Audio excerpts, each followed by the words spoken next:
Mapagpalang araw po sa inyong lahat. Ako po ay si Sister Judeline at narito po ako muli upang ipagpapatuloy po ang katuruan tungkol sa panalangin na may pag-aayuno. Una sa lahat, kumusta po kayong lahat? Ikaw na nanonood ngayon, kumusta po?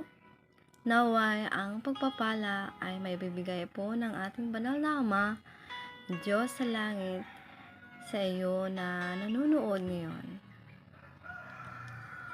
At huwag po tayong mawala ng pag-asa kung anumang mga pagsubok na meron tayo. Mga kapatid, ang panalangin na may pag-aayuno ay magkaiba po sa panalangin lamang. Alam niyo po kung bakit magkaiba ang may pag-aayuno? Sapagkat kapag ikaw ay nag-aayuno, walang kain, walang inom, habang nanalangin, ay ang atensyon po ng ating banal na Ama Diyos sa langit ay matutukan ka po niya.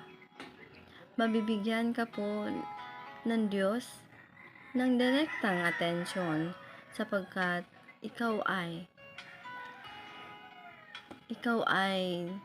nagsisikap na makikita ng Diyos, nagsisikap na sasagutin ng Diyos. Ang panalangin ay mahirap sa panahon ngayon. Mahirap sa panahon ngayon na manalangin ang mga tao na sincere, na may taos-pusong panalangin ay mahirap sa panahon ngayon. Alam niyo po kung bakit? Sapagkat marami na po mga tentasyon. Una na dyan ang cellphone. Pangalawa, ang panunood ng mga anumang panunuorin na nais mo. At pangatlo lamang ang mga problema sa buhay, sa pang-araw-araw. Mga kapatid, ang ating mga panalangin ay nakadepende po na tayo po ba ay karapat-dapat sa bawat panalangin na sinasambit natin sa Diyos? Mga kapatid, napaka-importante din na sa ating panalangin ay alam po natin kung kanino po natin sinasaad ang ating mga panalangin. Kanino po natin sinasambit ang ating mga panalangin. At naalala niyo po yung katuruan na sinabi po ni Jesus na ganito kayo manalangin. Sa Matthew chapter 6, verse 9 to 13. Ama namin sa langit, sambahin ang pangalan mo. Dumating sana ang kaharian mo.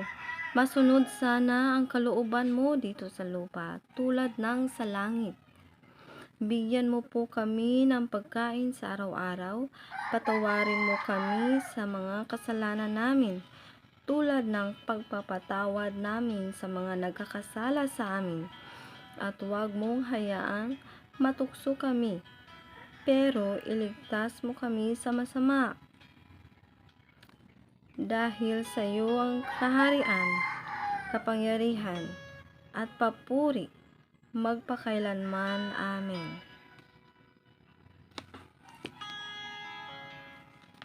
Napakalinaw po mga kapatid kung kanino po natin dapat isambit ang ating mga panalangin.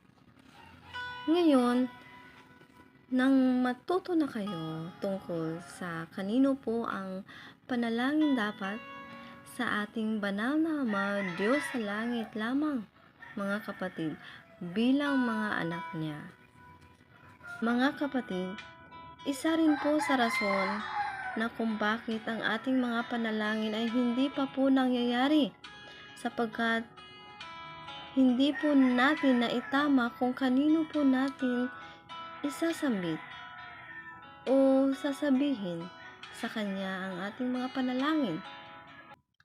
Ngayon na maliwanag po, maliwanag pa sa sikat ng araw, na kanino po natin dapat isasambit ang ating mga panalangin, kundi sa ating banal na Ama, Diyos sa langit, sa Kanyang banal na Espiritu lamang.